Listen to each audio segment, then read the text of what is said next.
un periodo de 3 años y medio, del 2020 a esta parte, Paraguay fue la procedencia, el origen de envíos de cargamento por un total de aproximadamente 43.6 toneladas de cocaína a puertos europeos. El último cargamento que cayó de 10 toneladas en Hamburgo es el segundo mayor cargamento en la historia de Europa. Antes hubo otro cargamento, el que ocupa en primer lugar, también de origen de procedencia paraguaya, de 16 toneladas de droga, de cocaína. El problema es todo lo que esto supone previamente. Aterrizaron centenares de avionetas. En el caso de las 400, cuando hablamos de 43 toneladas, hablamos de que estas toneladas de cocaína transitaron por rutas paraguayas. Hablamos de depósitos, de empresas que tuvieron que ser partícipes de las exportaciones, de funcionarios desleales en distintas reparticiones públicas, incluyendo, por supuesto, aduanas. Es decir, estamos hablando de una logística gigantesca. ¿Y cuál es el resultado al cabo de estos 3 años y medio en materia de represión a estos actos ilícitos? Por estos envíos a Europa que cayeron en puertos europeos, hay un preso.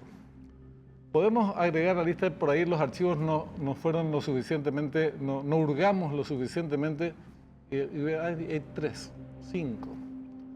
En este último caso hay un detenido, 2 prófugos y un sumariado, en el caso de las 10 toneladas que cayeron el pasado 5 de julio, que nos enteramos por la prensa alemana.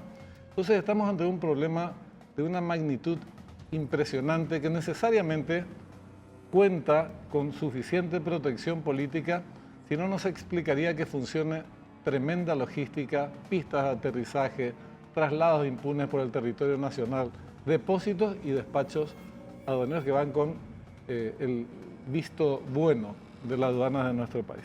Un problema muy, pero muy grave el que tenemos entre manos y que va a heredar el próximo gobierno. Bienvenidos a esta nueva emisión de Fuego Cruzado. Buenas noches, Angélica Jiménez. Gracias por estar acá. Buenas noches, Benjamín, a la audiencia también de Fuego Cruzado. El narcotráfico es solamente uno de los eslabones fuertes y que sostiene al crimen organizado y del cual se desprende otro tipo de actividades ilícitas, tráfico de armas, narcotráfico y otros tipos de crímenes, como les comentaba, secuestros y demás. Estamos en compañía de una persona que ha pasado por distintas instituciones, todas de ellas prácticamente relacionadas en la lucha contra hechos delictivos y contra el crimen organizado. Ex fiscal antinarcóticos, ex ministro del Interior y ex ministro secretario de la Secretaría Nacional Antidrogas. Estamos en compañía de Francisco de Vargas. ¿Cómo está, doctor? Muy buenas noches. Gracias por estar en Fuego Cruzado.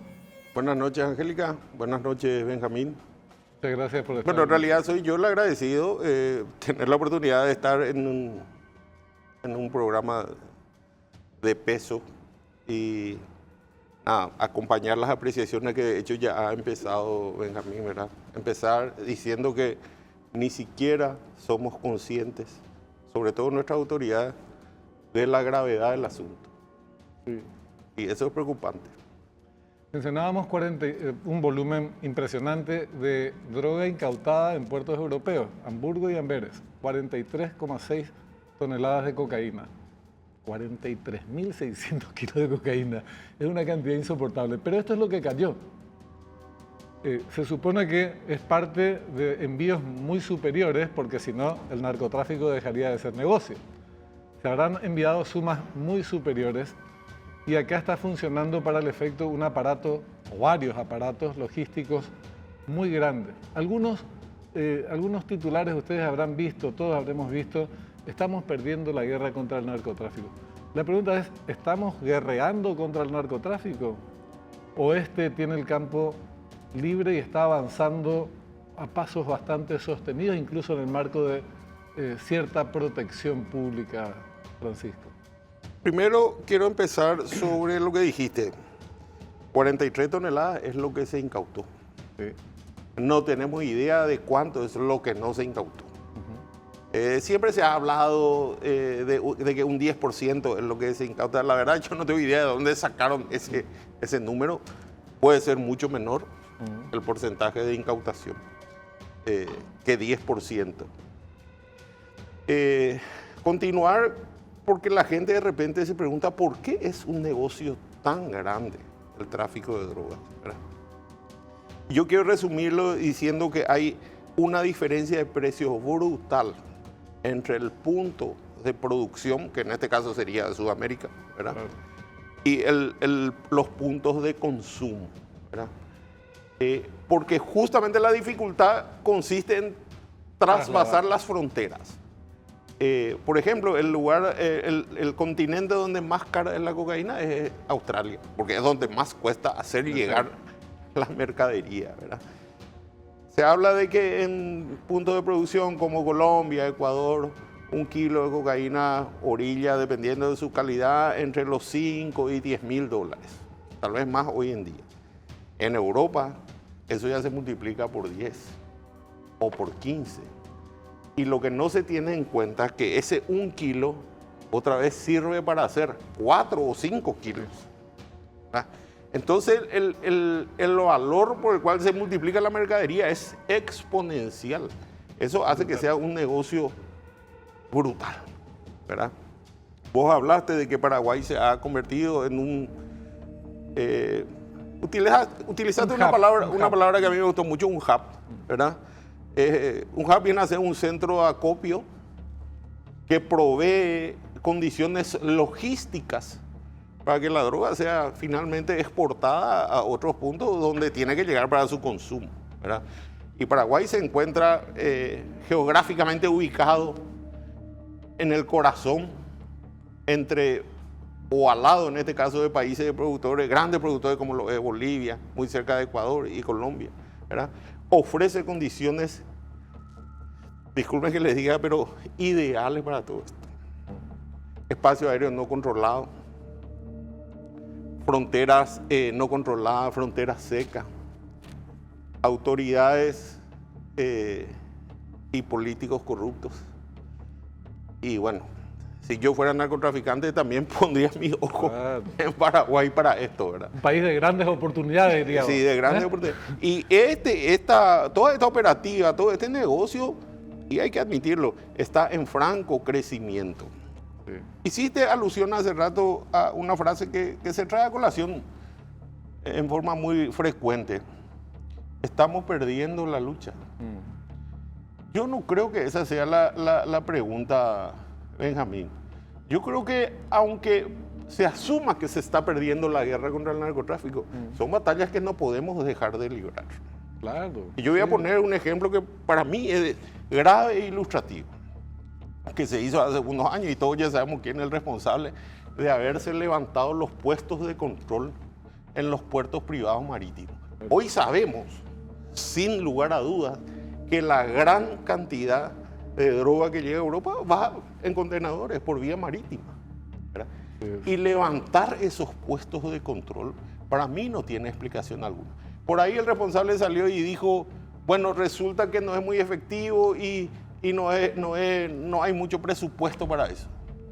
Pero eso es como decir, bueno, ya que estamos perdiendo el partido 5-0, lo vamos a jugar sin arquero.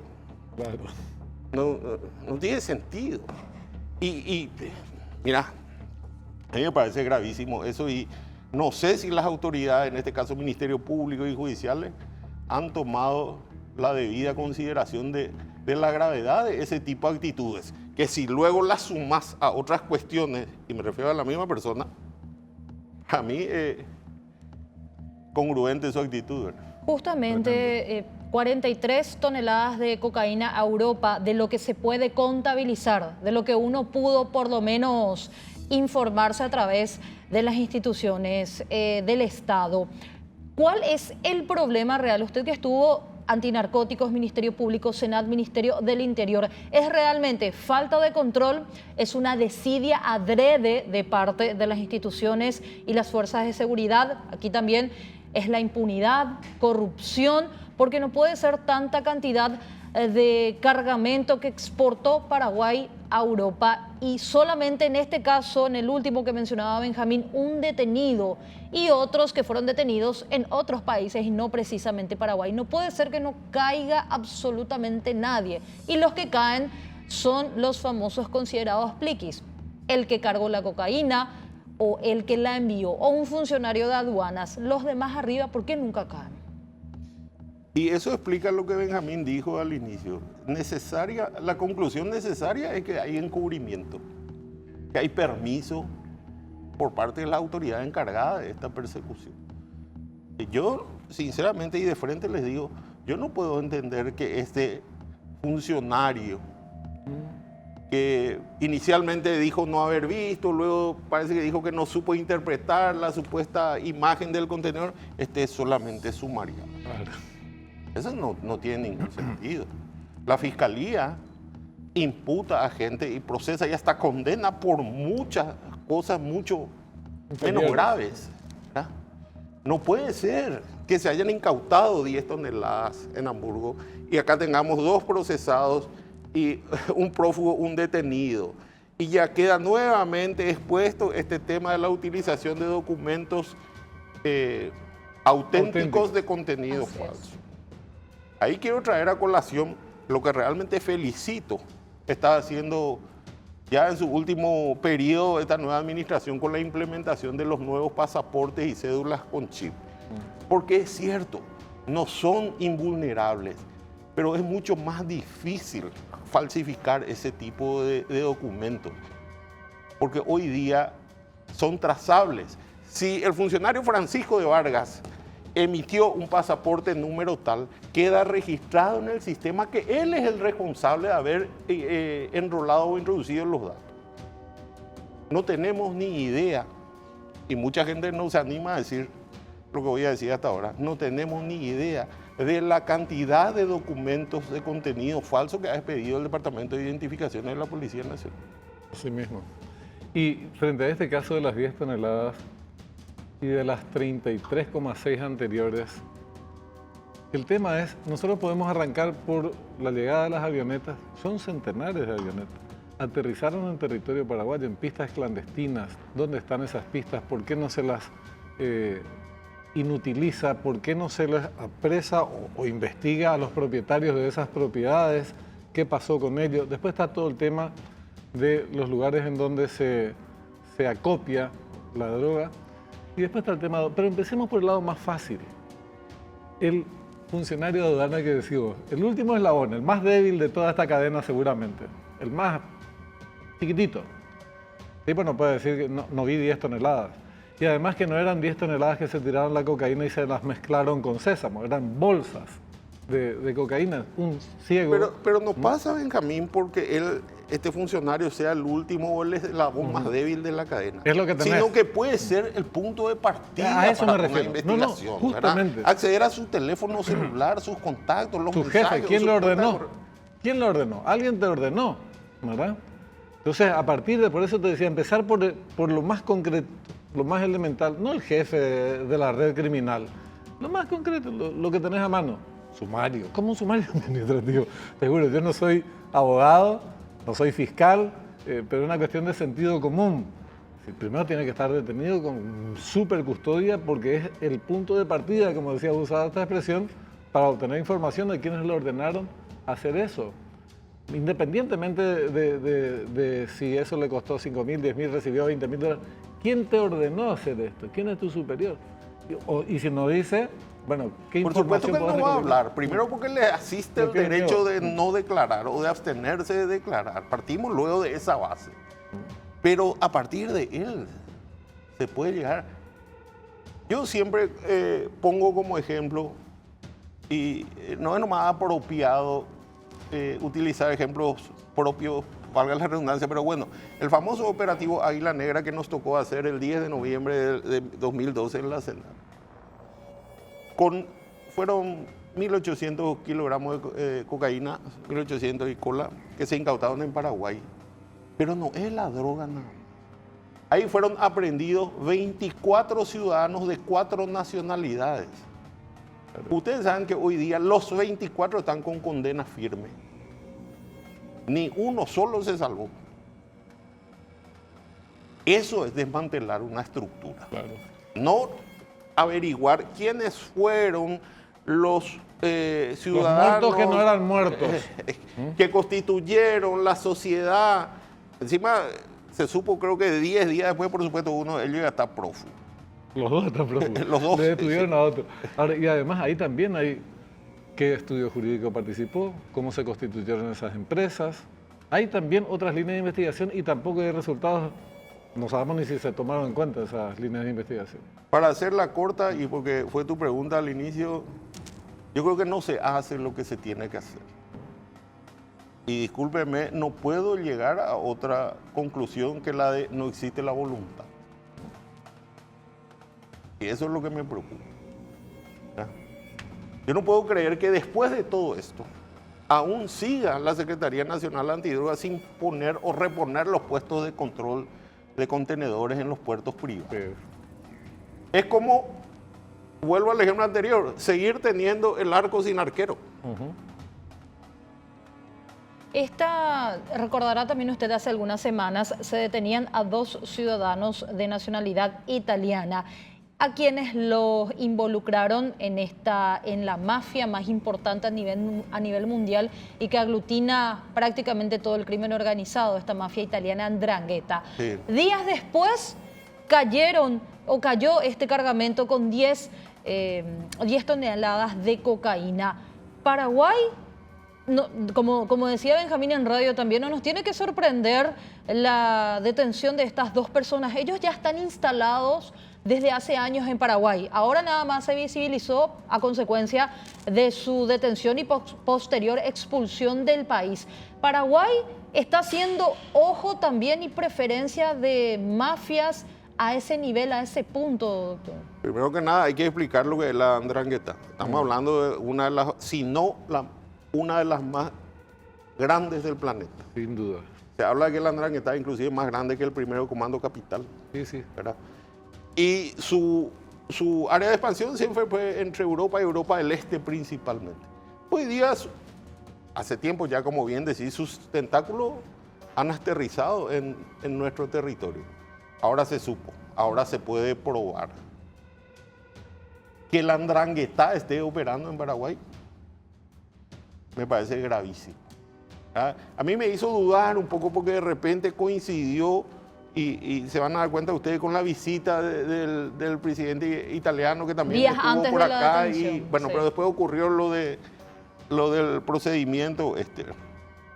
La SENAT, la Secretaría Nacional Antidrogas, sigue teniendo la misma cantidad de agentes especiales y el mismo presupuesto que hace 10 o 12 años. Entonces, eso no me hace pensar otra cosa, que no existe una voluntad, y principalmente en los últimos 3 años, que es donde se han registrado las mayores incautaciones en estos puertos europeos como el de Hamburgo y otros. ¿Y qué se hace al respecto? Sí.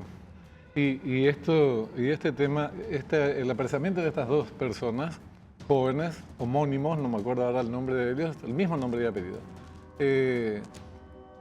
se produce por acción de la policía. Es la policía la que los detiene.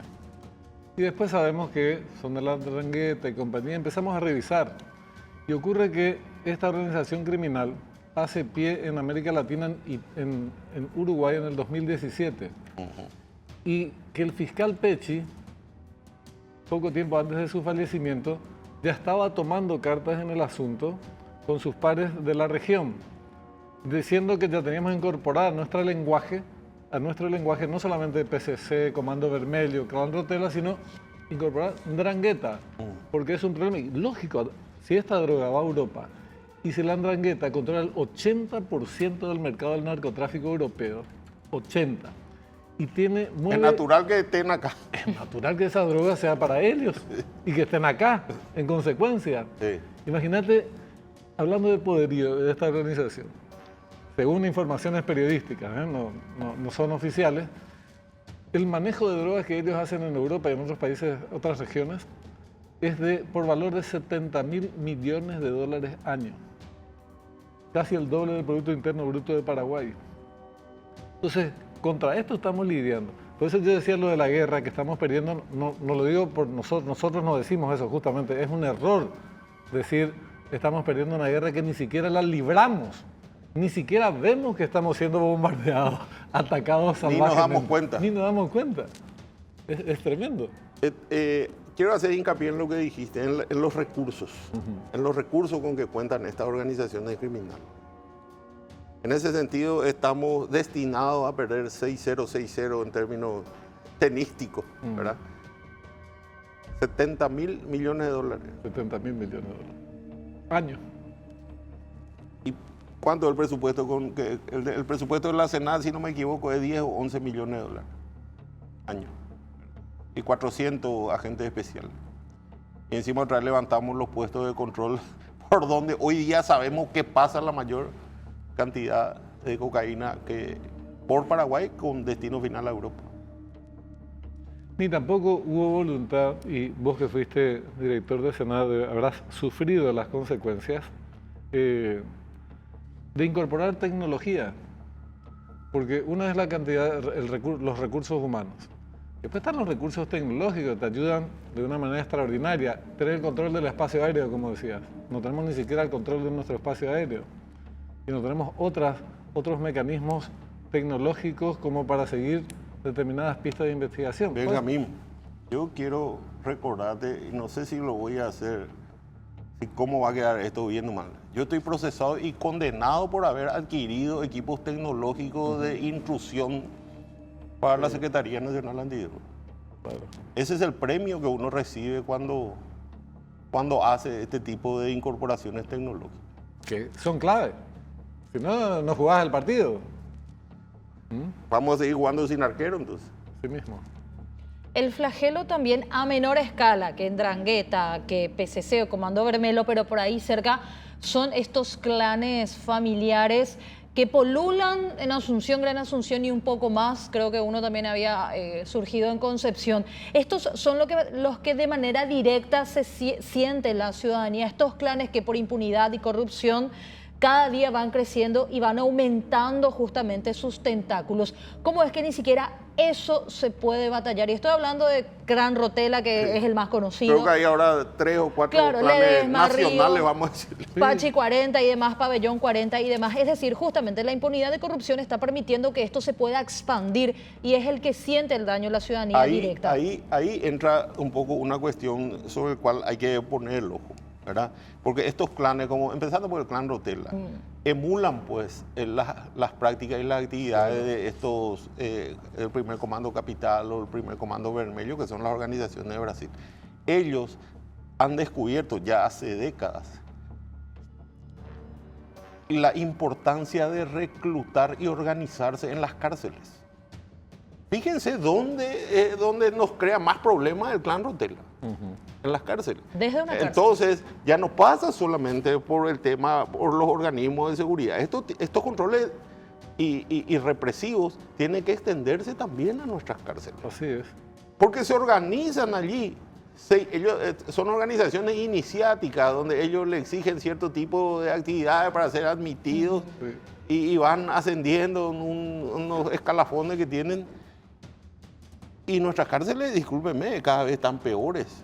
Absolutamente. O sea, les mandamos, si por ahí tenemos la suerte o la habilidad, entre comillas, de capturarle y mandarle preso, lo mandamos a donde ellos se organizan. A una escuela de formación. Sí. No, decía Riera, son universidades donde salen profesionales del crimen, ¿verdad? Así mismo. Y con título a los Harvard, en el campo de la criminalidad. Y desde las cárceles, el tema de las cárceles es importante porque el Estado, así como no tenemos el control de nuestro espacio aéreo, el Estado tampoco tiene el control de nuestras cárceles. Sí. Hay se retiró de las cárceles. Hay sectores de la cárcel donde ni las propias guardias cárceles o autoridades pueden entrar. Por ejemplo, Eso es algo inadmisible. Junto a Rotela, ¿quién se acerca? Al PCC también. O a Tienen los capos también del ellos, PCC. No puedes llegar. Ni el director de la cárcel no puede llegar. Fiscal no puede llegar. Nadie puede Tienen que llegar. pedir permiso. Entonces, desde ahí es un problema de seguridad nacional. No es solamente un problema del Ministerio de Justicia. El Ministerio de Justicia tiene un papel, hasta si se quiere, secundario en relación a esta materia. ¿Cómo va a lidiar desde el Ministerio de Justicia? El Ministerio de Justicia tiene desde hace unos cuantos años, por ley se creó el Viceministerio de Política Criminal, ¿verdad? Yo creo que el cariz que se le trató de dar es más o menos como una especie de agencia de inteligencia, ¿verdad? Yo quiero hacerles notar que las cárceles son centros importantísimos de obtención De de información. información Claro. relevante para la lucha contra el crimen organizado. Pongo como ejemplo cuando estábamos en la Fiscalía, tuvimos un caso de cooperación con Chile, con la República del Chile. Logramos 4 casos, de los cuales a mí me tocó participar en 3 aproximadamente, donde se hicieron entregas vigiladas de tráfico de marihuana desde Paraguay hasta Santiago de Chile. Terminaron con todos los organismos condenados, los integrantes condenados. ¿Cómo se tuvo esa información? De intervención de comunicaciones telefónicas en las cárceles de Chile. Claro. Se tuvo que pedir, la Policía de Investigaciones de Chile y los carabineros en otra operación tuvieron que pedir hacer un acuerdo de cooperación con la Senat para que vayan agentes especiales de la Senat a traducir las conversaciones, porque las conversaciones eran en guaraní. Bueno, esta conversación nos deja más preocupados de lo que estábamos, que ya estábamos preocupados antes del programa. Ahora que hablamos con Francisco de Barra nos preocupamos más, pero está bien, porque es el punto de partida para que nos ocupemos de un tema que no estamos dándole la trascendencia y la importancia que tiene y que genera, provoca impactos enormes institucionales, económicos, sociales, cómo se recluta a jóvenes nuestros, la cantidad de adictos que se van sumando. Es un problema realmente severo de condición de carácter económico, social y en materia de seguridad nacional. Agradecemos a nuestro mucho, invitado. Francisco. Muchas gracias. El agradecido soy yo. Bueno, siempre estos espacios son cortos y entendemos es. también por la operativa, pero con que logremos que la gente y sobre todo, y digo la gente, tome conciencia, porque es la gente la que luego presiona a las autoridades. Así funciona lastimosamente. Aunque tomemos conciencia, hemos dado un paso. Muchas gracias, muy amable. A ustedes. A la vuelta de la pausa tenemos mucho más y más invitados aquí en Fuego Cruzado. Ya volvemos.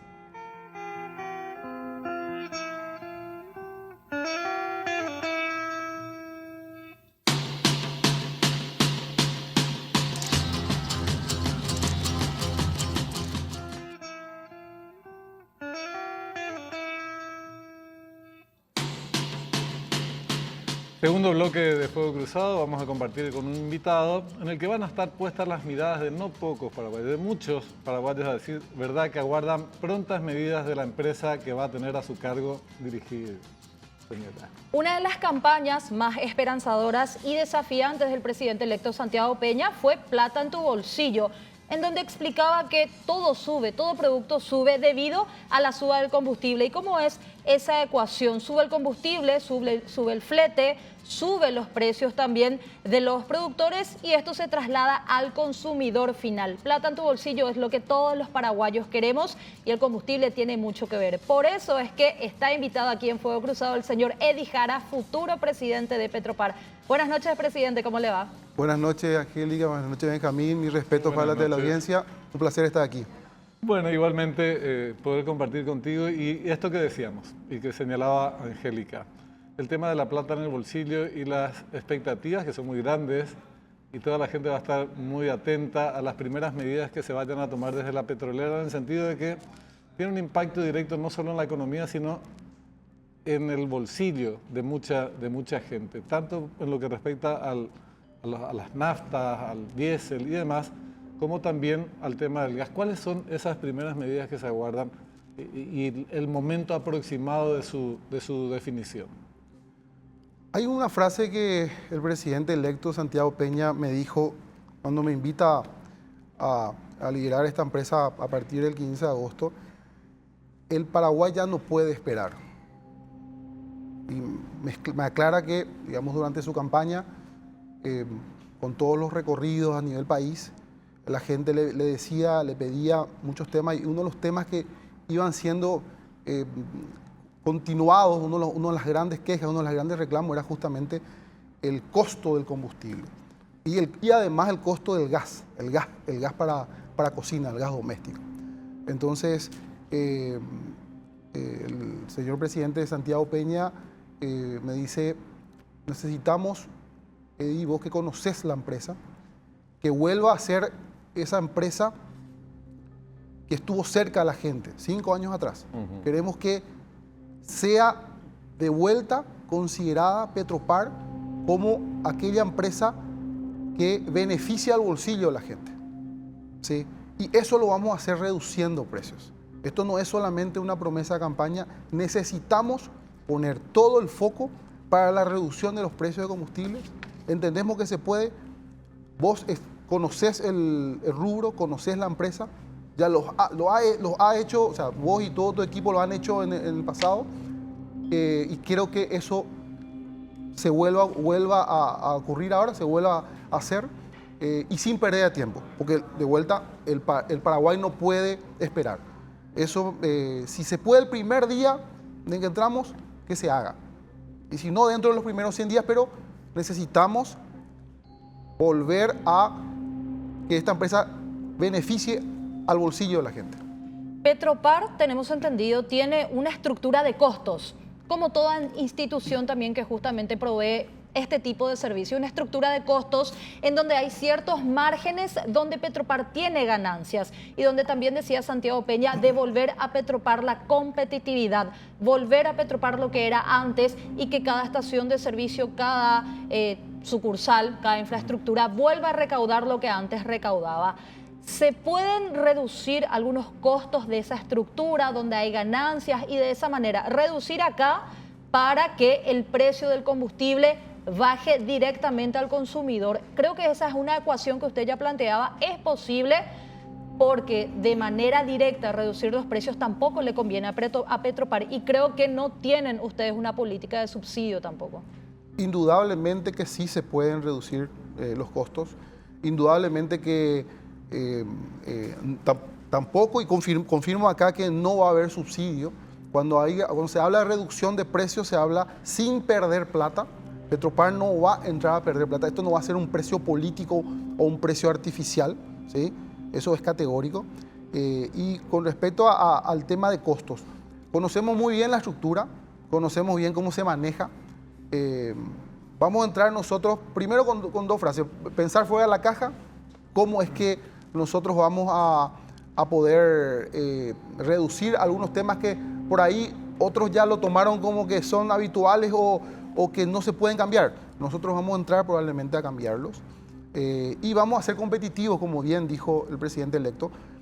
Vamos a volver con las compras spot, ¿sí? Las compras spot son compras de oportunidad donde uno busca, obviamente, salvaguardando, digamos, la seguridad de que sean empresas de renombre, con capacidad financiera, etcétera, que nos provean combustible a un precio mucho más económico de lo que hoy se está teniendo. O incluso las mismas que nos están proveyendo nos otorguen descuentos, considerando, digamos, la propuesta que nosotros tenemos en cuanto a lo que se viene. Hay otras líneas de negocio, otras líneas de la estructura de costos que también ya hemos analizado. Nosotros tenemos un equipo ya que se está reuniendo prácticamente todos los días y estamos tomando acciones sobre qué tema y cómo tratar esa línea puntual de la estructura de costos. El tema es que nosotros no podemos esperar el 16 de agosto, porque el 15 es feriado, el 16, sentarnos y empezar a pensar cómo vamos a hacer para reducir ese precio. El presidente fue muy claro, él quiere que esto se haga, si es posible, el primer día de su gobierno. Entonces, no hay tiempo. De vuelta, el Paraguay no tiene tiempo, la gente reclama el costo del combustible, porque el combustible no es solamente para el que tiene auto, Angélica y Benjamín. O sea, el combustible te afecta el transporte de mercadería. Ese transporte de mercadería está otra vez en una línea de costo, claro, del pan, de la leche. Entonces, definitivamente que es transversal a toda la sociedad. Hay productos muy contundente en cuanto a cómo afecta a la sociedad, como el gasoil, ¿verdad? Que están más bien en el sector productivo, sector transporte, pero también hay otros productos como la nafta amarilla, que es la nafta que a nivel nacional se vende más, que es lo que consumen muchos por ejemplo, los vehículos que son importados y usados, motos, que definitivamente también están esperando estos usuarios que se baje. Y por último, el tema de gas. El tema de gas, la ama de casa las y los empresarios o microempresarios gastronómicos volvieron a sufrir la suba de GLP en los últimos 5 años, ¿verdad? Cosa que no se entiende mucho. Nosotros vamos a volver con el ñan de gas, vamos a impulsar de vuelta reducciones en un marco de seguir ganando plata, pero vamos a enfocar, ya hemos visto que se puede bajar. Y una noticia que quiero dar es que vamos a volver con los ñan de gas en los barrios todos los días, ¿sí? Los barrios populosos, como era 5 años atrás. Eso es vital, porque hay muchas formas de poner plata en el bolsillo de la gente. No es solamente el efectivo, el aumento del salario o de los ingresos en papel moneda, sino abaratando, reduciendo sus gastos. Y el gas de consumo familiar es algo que vaya si se utiliza mucho en el país. Volviendo al tema de las naftas. El viernes hablábamos con el director del INE y la verdad es que el impacto es muy grande. Por eso tanta expectativa en el tema de las naftas, porque él nos daba otros datos en otro contexto. 54% de las viviendas de la capital y área metropolitana se mueven en automóviles, 54%. 22.3% se mueven en moto, 25% en transporte público. Hay en bicicletas también y quienes caminan. Pero estos datos gruesos significan, fíjate, 76.3% de la población en una zona muy poblada como es Asunción y la área metropolitana depende, parte de sus gastos corrientes tiene que ver el combustible. Entonces eso va a tiene un impacto muy grande. Y a medida que te vas trasladando a sectores del interior, van cambiando estas ecuaciones, pero porcentualmente se mantiene lo mismo. Sube la cantidad de motos, baja un tanto la cantidad de autos. Entonces es una cuestión muy importante. Hablábamos con el sector privado y ellos decían es muy difícil que baje el precio del combustible. Pero se puede dar si se complementaran con otras medidas. Señalaban cuestiones impositivas, impuestos selectivos al consumo, señalaban cuestiones relativas al flete, que con la intervención de Petropar se podría negociar mejores condiciones para el flete. ¿Estas opciones también se manejan ahí? Con respecto a flete, sí. Con respecto a flete, sí. Definitivamente que hay posibilidad en varias formas, licitaciones, desarrollo de nuevos proveedores, hablar con los proveedores actuales, ver si tal vez mirando adendas o mirando algo que también les cierra a ellos, pero que puedan reducir el precio unitario, que finalmente es el que está impactando hoy en el combustible de hoy. El que hoy está en la estación está impactado por ese flete que hoy se está cobrando, ¿verdad? Con respecto a impuestos, no es un tema, ese es un tema un poquito más complejo. Porque ahí se tiene que sentar otros Ministro actores. de Hacienda, exacto. por ejemplo. Entonces, no diría que ese sea un buen ejemplo. Ahora, sí hay margen, o sea, todos los días estamos haciendo ejercicios de cuál es el costo hoy del stock que tiene el mercado, o sea, todos los competidores y Petropar, cuál es el costo que tiene la reposición del gasoil. ¿Qué es la reposición?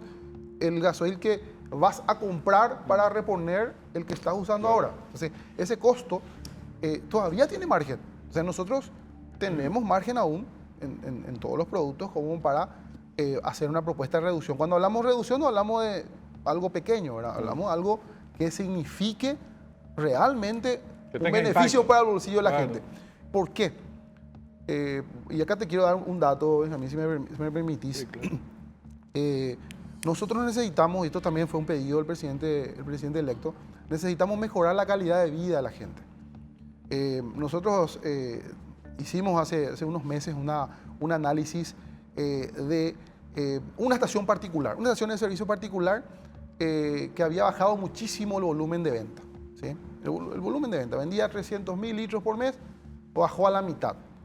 Y hicimos una comparación con una base de datos con número de RUC, nombres, de la cantidad de clientes que estaban comprando en este momento de 150.000 versus hace un par de años, un año y medio, cuando esa estación vendía 300.000. la conclusión es interesante. Esa estación bajó en cantidad de despachos, de tickets vendidos, en cantidad de facturas hechas, 7% nomás. Pero en volumen bajó 50%. O sea, ¿qué significa eso? La gente compraba menos. La gente compra menos Claro. porque el costo unitario del producto está altísimo. Y yo te pregunto algo, si la gente compra menos, obviamente no puede andar, o sea, anda menos. Claro. Necesita el vehículo muchas veces para trabajar, pero el presupuesto no da. Sí. ¿Entendés? Entonces, ya decide dónde va a ir o en qué momento va a usar el vehículo. Y eso no es buena calidad de vida para el ciudadano, Definitivamente. para el compatriota. Y Petropar tiene que volver a garantizar un buen combustible y porque también seguramente se está dando las ventas bajas, presidente, por el ingreso de combustible de contrabando. Eso también ha afectado no solamente al emblema de Petropar, sino que también a las estaciones de servicio. Algunos números que daban desde la Cámara Distribuidora de Hidrocarburos, de combustible, decían de que mensualmente entran entre 50 a 100 millones de litros de combustible de contrabando y preferentemente de Argentina. Eso está golpeando no solamente la política financiera de Petropar, sino que también de emblemas de servicio. Y la gente cree de que compro combustible más barato. Están comprando combustible que desconocen la calidad y que por supuesto a la larga podría dañar el vehículo. Le quiero consultar, sé que no es directamente de su ámbito, presidente, pero me imagino que alguna política anticontrabando se está trabajando y Petropar también, no sé si maneja algunos números al respecto. Categóricamente sí se está trabajando en eso. Sé porque me he reunido ya con algunas personas del gobierno entrante, ¿verdad? A través obviamente del presidente electo Santiago Peña. Este es un flagelo que no solamente le afecta al rubro combustibles, pero ya que hoy estamos hablando del combustible, hoy es increíble. Nunca vi, yo tengo más de 20 años en el rubro, entre el sector privado y público, y nunca vi lo que hoy se está observando. Gente con un puesto de bidones y tambores con los precios frente a las estaciones. O sea, están literalmente en la esquina opuesta a la estación. ¿Entendés? Entonces, hoy ya tanto se habló de la cantidad de estaciones. Hoy la gente, o sea, las estaciones ya no compiten con otras estaciones, compiten con el que tiene enfrente. Y eso es, o sea, aquí hay, obviamente, que hay una mirada puesta hacia otro lado de las autoridades actuales. Entonces, eso va a cambiar a partir de aquí, agosto, con seguridad. Con seguridad. También disculpe que lo interrumpa, también Miguel Bazán, con quien conversamos también en Radio Universo, él, como decía, no solamente al combustible, sino que millones de dólares se dejan de aportar al fisco porque por lo que rinde el combustible en concepto de impuestos está disminuyendo porque la compra no es legal, al contrario, va a un mercado negro y poder también hacer entender a la ciudadanía, reitero, no están comprando combustible más barato, están comprando combustible de mala calidad. Así es. Y por eso es que también se están viendo afectados los emblemas privados y también Petropar. Ya seguramente alguna política más fuerte al respecto hará el presidente electo. Sí, nosotros ya hemos conversado en una reunión con el futuro ministro de Industria, Javier Jiménez, sobre este aspecto también.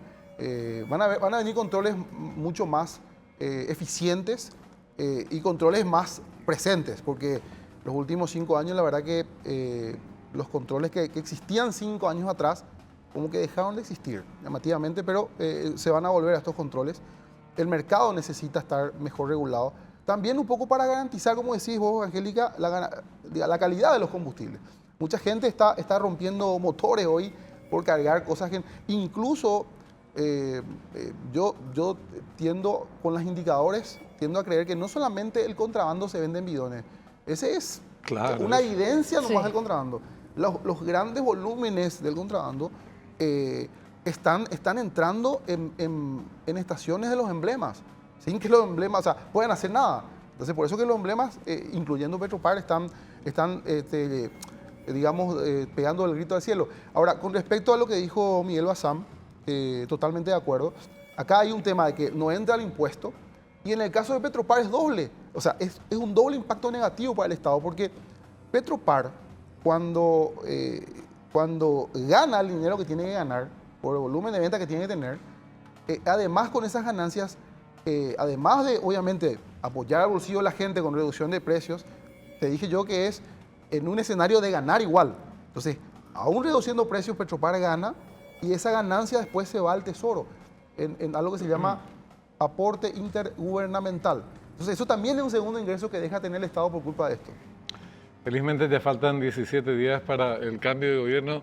La herencia siempre tiene impacto a la hora de asumir las riendas de la cuestión y vamos a hablar enseguida también con Eddie Jara acerca de cómo se encuentra o cómo piensa que, de acuerdo a los informes que se manejan, cuál es el estado actual de la petrolera. Una pregunta que yo te hacía al aire el otro día es si ahora hay márgenes para bajar el precio de los combustibles y se proyecta que eso va a continuar en las próximas semanas. ¿Por qué no se baja ahora? El nivel de lucro es mayor por parte de Petropar, te dejan plata en caja, muchísimo dinero en caja para hacer emprendimientos, va a otros destinos, o es parte de la ineficiencia de Petropar. ¿Dónde está la explicación? Lo último que mencionaste es uno de los temas que estamos observando, que estamos confirmando con los datos que estamos recibiendo, que si bien ya teníamos información oficiosa, ahora con la información que están llegando, digamos, en este periodo de transición, confirma que Petropar cambió mucho en los últimos 5 años y ese cambio fue, en mi opinión, digamos, desfavorable para estas decisiones de baja de precio. O sea, es increíble cómo dejar una empresa como esta, estratégica, con todo, sobre todo como se dejó en agosto de 2018, cómo impacta directamente al beneficio de la gente en general. O sea, increíble. Por ejemplo, el tema gasto. Nosotros teníamos un gasto mensual de 17.000 millones de guaraníes por mes, mensual. Los números que estoy viendo es que casi se duplicaron. Están entre 30 y 31.000 ahora. Entonces, una empresa que gasta mucho, como que no está en condiciones de bajar. Esas son las cosas que nosotros vamos a atacar inmediatamente, ¿sí? Una empresa que gasta más de lo que vende tiene un solo camino de la quiebra. O sea, nosotros de forma inmediata tenemos que resolver este tema para conseguir que la reducción no afecte aún más a la débil salud financiera que está teniendo en este momento, que era totalmente diferente hace 5 años. También, perdón. Adelante. No, como parte de esta cuestión, esos cambios también implicaron cambio de roles en el mercado, en la participación de Petropar en el mercado como un ente de facto regulador de precios. Y el consumidor siempre se sintió muy indefenso en ese sentido ante subas de precio, muchas veces no bien explicadas o no explicadas, no fundamentadas, consideradas excesivas. Después que hay informaciones que baja el petróleo a nivel internacional, se mantiene esa baja durante mucho tiempo, pero no bajan los precios en el mercado interno. Entonces, ¿cuál va a ser el papel? ¿Cuál es el papel hoy? ¿Y en qué va a cambiar ese papel a partir de la nueva administración? Mira, categóricamente, en el gobierno del 2013-2018, Petropar tenía un rol de regulador porque cuando Petropar no tenía todavía una red importante, digamos que los emblemas que estaban presentes, que eran el 100% del sector privado, manejaban los precios así como vos estás comentando, ¿verdad? En una entrevista hace unos días me preguntaban por los márgenes del sector privado. Bueno, el sector privado puede decidir lo que ellos quieran decidir. Ahora, si no hay un ente que regule, Sí mismo. ayudando al bolsillo de la gente, pues van a seguir haciendo eso, o sea, como Sí. antes hacían. Entonces, no hay que preocuparse tanto en lo que hacen otros que no quieren bajar precios. Si Petropar existe, ya tiene una red de 250 estaciones en este momento, y puede reducir precios, yo te aseguro, Benjamín, te Van a aseguro, bajar los Angelina, que si eso ocurre, el resto le va a seguir, ¿sí? Entonces ahí se beneficia a toda la nación. Ahora, Petropar en los últimos 5 años fue último o uno de los últimos en bajar precios. Hoy día hay operadores que me están escribiendo, operadores de Petropar, y me dicen, no sabemos qué hacer. O sea, los otros emblemas están bajando y nosotros no podemos, me dice. O sea, yo no sé si es una decisión comercial o un problema que nos dan los costos para poder bajar.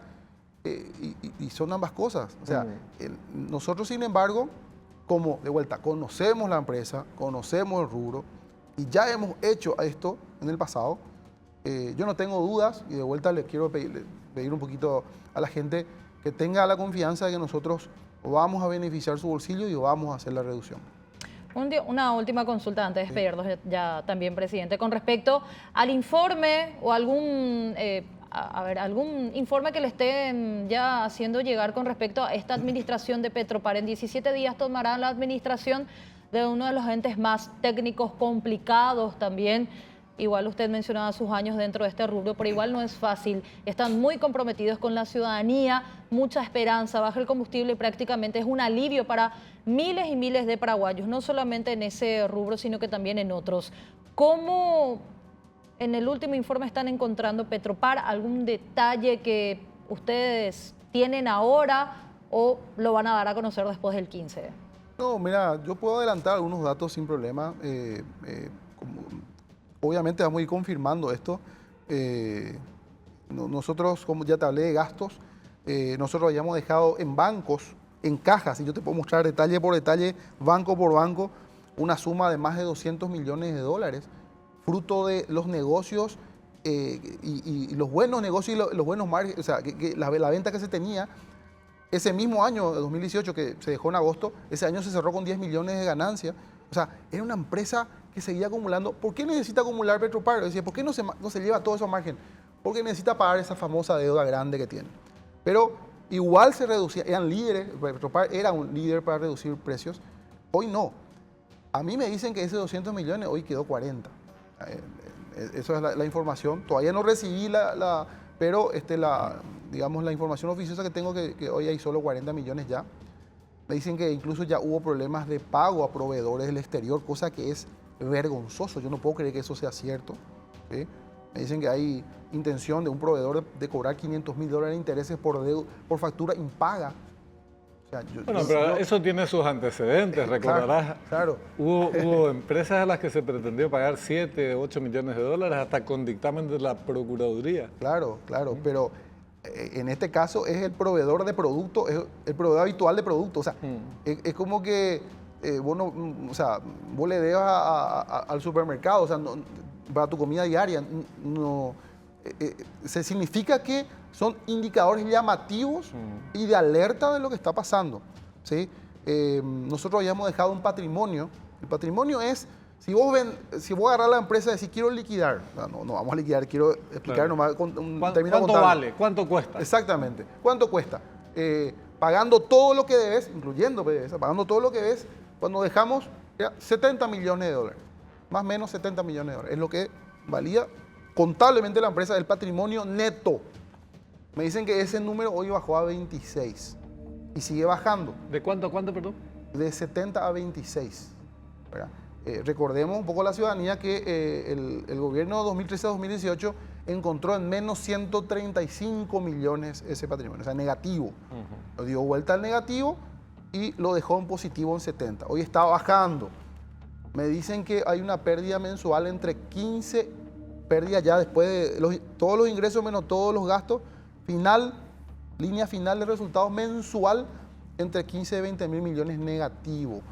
Bueno, estas son las cosas que definitivamente ninguna empresa, sea del capital, que sea público o privado, no puede permitir que ocurra. No sé, porque si no, hay un solo camino, insisto, es la quiebra. No podemos estar con esto. Entonces, nosotros vamos a reducir los precios, tenemos la plena seguridad que lo podemos hacer, conocemos el camino para hacerlo, pero también vamos a tener que resolver estos problemas porque son temas entrelazados. Sin dudas. Presidente, muchísimas gracias por estar aquí en Fuego Cruzado y una vez más un compromiso muy grande, reducir el costo del combustible. Combustible y otro tipo de productos es lo que el paraguayo quiere para tener plata en su bolsillo y darle un poco de respiro, un poco de alivio a tanta ansiedad y a tanta preocupación también que hoy día tenemos en nuestro país. Presidente, muchísimas gracias. Muchísimas gracias. Un saludo para la teleaudiencia. Muy amable, gracias por estar con nosotros esta noche. Nosotros también nos vamos. Nos vamos. Nos retiramos hasta el próximo domingo. Que tengan muy buenas noches. Buena jornada.